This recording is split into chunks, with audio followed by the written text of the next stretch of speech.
امام ابن تیمیہ نے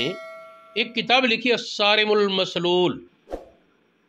علی شاتم الرسول، گستاخ رسول کی سزا قتل کے عنوان پر ایک کتاب لکھی۔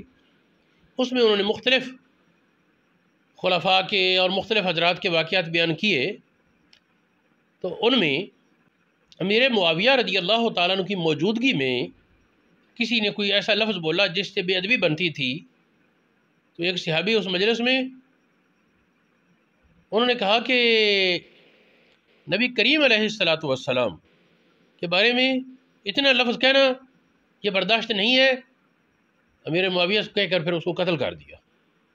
بلکہ حضرت علی مرتضیٰ شیر خدا کرم اللہ وجہ الکریم آپ کی خلافت کے دور میں کسی نے کوئی لفظ بولا نبی پاک کے بارے میں نازیبا لفظ، تو حضرت علی مرتضیٰ نے خود تلوار سے اس کا سر اڑا دیا، حالانکہ وہ بظاہر کلمہ گو تھا۔ یعنی نبی پاک علیہ السلام کی بے ادبی کے معاملے میں یہ کہنا جی برداشت کرو جی کچھ نہ کہو، یہ غلط ہے۔ ہاں ایک بات جو میں پہلے کہا کرتا ہوں وہ اپنی جگہ کہ بلا وجہ قانون کو ہاتھ میں نہ لیا جائے، یہ الصارم المسلول۔ اس سے میں ایک عبارت بتانا چاہتا ہوں۔ امام مالک نے تو کہا تھا نا کہ نبی پاک کے حیات اور وفات کے بعد احترام برابر ہے، لیکن یہ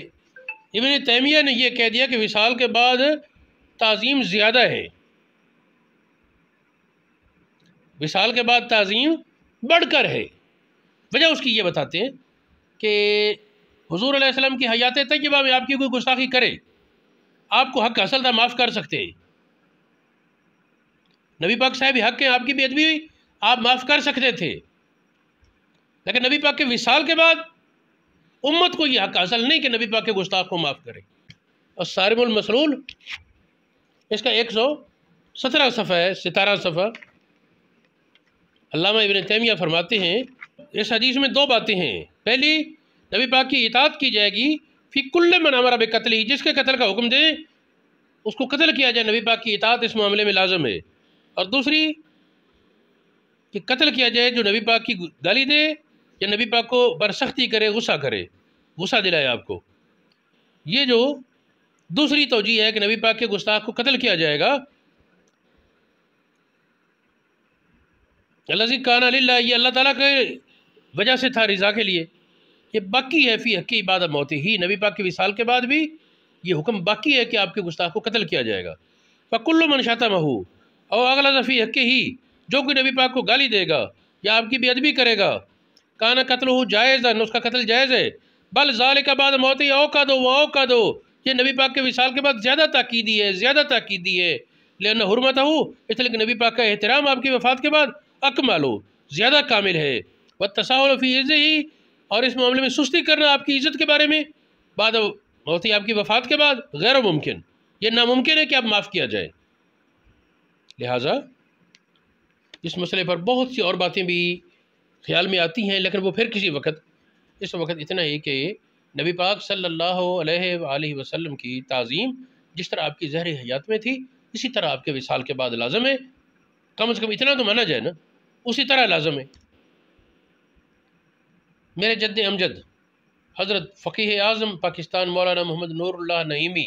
نور اللہ مرکزہ، آپ کو آپ کے بارے میں مجھے اچھی طرح یاد ہے کہ ایک تو جب اتحیات پڑھتے اس میں السلام علیکہ ایھا النبی کہتے تو آپ کے چہرے پر خاص انوار اور خصوصی تجلیات کی کیفیت ہوتی،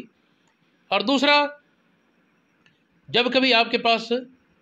نماز کے بغیر آپ کے پاس ذکر ہوتا آقا کریم علیہ السلام کا، یا آپ خود ذکر کرتے، تو میں نے خود دیکھا، اچھی طرح یاد ہے، اکثر و بیشتر آپ کے چہرے کی رنگت بدل جاتی اور آنکھوں میں آنسو آ جاتے۔ یہ محبت، یہ تعظیم، نبی پاک کی تعظیم اور محبت یکجا رکھنا ضروری ہے،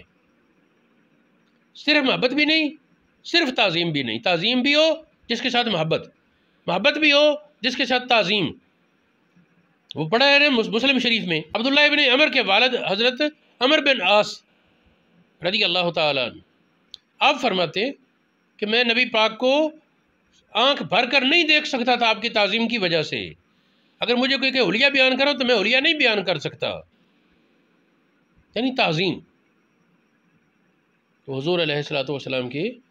جس طرح ذات کی تعظیم ہے، اسی طرح نام کی بھی تعظیم کی جائے، آپ کی حدیث کی بھی تعظیم کی جائے، آپ کی شریعت مطہرہ کی بھی تعظیم کی جائے، آپ کی آل پاک،